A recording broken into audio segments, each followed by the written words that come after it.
আমি আল্লামা মামুনুল হক হাফিজাহুল্লাহকে নিয়ে লাইভ দিয়েছিলাম।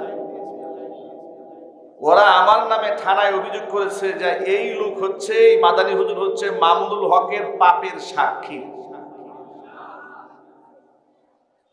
উনি সস্ত্রীক রিসোর্টে যাবেন না জঙ্গলে যাবেন, সেটা তার ব্যক্তিগত ইস্যু ছিল।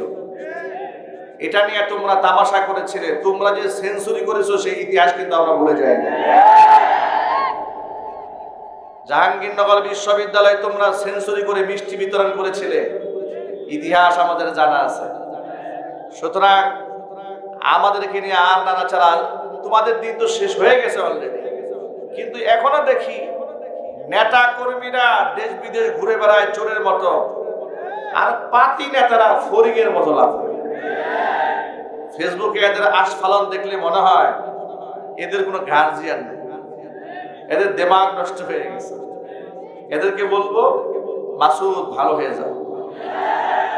এটা নারায়ে তাকবীর আল্লাহু আকবার বললেন, এই স্বাধীনতাও তো ছিল না, ঠিক কিনা বলেন? 2018 সালে নরসিংদী রায়পুরাতে একই স্টেজে আমি এবং আল্লামা মামুনুল হক হাফিজাহুল্লাহ ছিলেন। তো সেখানে আমরা কথা বলছিলাম। এমন সময় মামুনুল হক সাহেব স্টেজে আসার আগ মুহূর্তে আমি কিছু কথা বলছিলাম, এগুলো রেকর্ড আছে, এখন ইউটিউবে দেখবেন। তো কিছু শ্রোতারা দাঁড়িয়ে আল্লাহু আকবার বলেছিল। তো সেখানে আল্লাহু আকবার স্লোগান দেওয়াতে, নারায়ে তাকবীর বলাতে চেয়ারম্যান সাহেব স্টেজে দাঁড়িয়ে গেলেন আমার সামনে। আমি স্টেজে বসে আছি, বক্তব্য দিচ্ছি, চেয়ারম্যান সাহেব দাঁড়িয়ে শ্রোতাদেরকে ধমক দিয়ে বলছেন, কেউ স্লোগান দেবেন না, আল্লাহু আকবার বলবেন না। এই দিনগুলো আমরা ভুলি নাই, সব মনে আছে আমাদের। কড়ায় গন্ডায় এর হিসাব নেওয়া হবে, একটাকেও ছেড়ে দেওয়া হবে না। আবু জেহেলের নাতি পুতিদেরকে একটাকেও ছাড়া হবে না ইনশাআল্লাহ। ওরা জয় বাংলা স্লোগান শোনাতে শোনাতে আমাদের বাচ্চাদেরকে মুখস্থ করায় ফেলেছে। আমার ছোট্ট বাচ্চা 4 বছর বয়স, ঘরের মধ্যে একদিন বলতেছে জয় বাংলা জিতবে এবার নৌকা।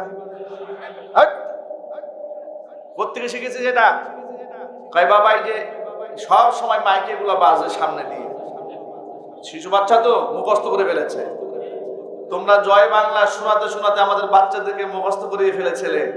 আর আমাদের আল্লাহু আকবার বলতে গেলে কলেজায় আগুন লাগতো। আরে বাবা, আল্লাহু আকবার বললে তো নরেন্দ্র মোদীর কলেজায় আগুন জ্বলার কথা, তোমার জ্বলে কেন?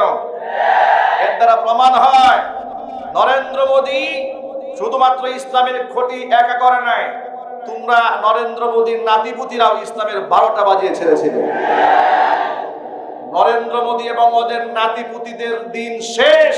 কোরআন সুন্নাহর বাংলাদেশ, আগামীর বাংলাদেশ ইসলামের বাংলাদেশ, আগামীর বাংলাদেশ কোরআন সুন্নাহর বাংলাদেশ। আগামীতে একেবারে পাকঘর থেকে শুরু করে রান্নাঘর পর্যন্ত আল্লাহর কোরআন দিয়ে পরিচালিত হবে, সংগ্রামে ঝাঁপিয়ে পড়তে হবে। প্রস্তুত করা দুহাত দেখতে চাচ্ছি।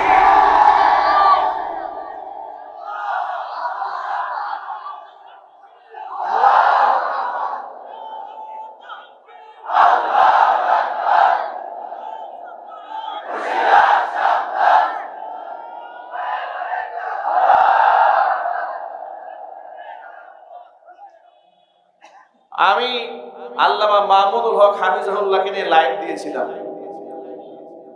ওরা আমার নামে থানায় অভিযোগ করেছে যে এই লোক হচ্ছে, এই মাদানী হুজুর হচ্ছে মামুনুল হকের পাপের সাক্ষী। উনি সস্ত্রীক রিসোর্টে যাবেন না জঙ্গলে যাবেন, সেটা তার ব্যক্তিগত ইস্যু ছিল। এটা নিয়ে তোমরা তামাশা করেছিলে। তোমরা যে সেঞ্চুরি করেছো সেই ইতিহাস কিন্তু আমরা ভুলে যাইনি। জাহাঙ্গীরনগর বিশ্ববিদ্যালয়ে তোমরা সেঞ্চুরি করে মিষ্টি বিতরণ করেছিলে, ইতিহাস আমাদের জানা আছে। সুতরাং আমাদেরকে নিয়ে আর নাড়াচাড়া, তোমাদের দিন তো শেষ হয়ে গেছে অলরেডি।